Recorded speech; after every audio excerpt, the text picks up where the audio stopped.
Here's some Makgeolli I recently decanted, and it's been sitting outside on my veranda probably for about 3 days, and I just want to show you how explosive it is. So here's the first one. Oh, yeah. Let's look at this one. Right now.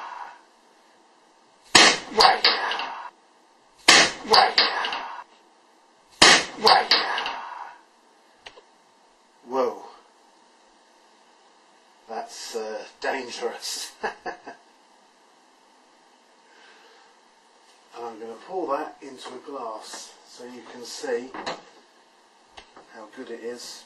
Actually, I should shake it first. Give it a little shake. Oops, there it goes again. And in the glass. There we are. Lovely glass of Makgeolli.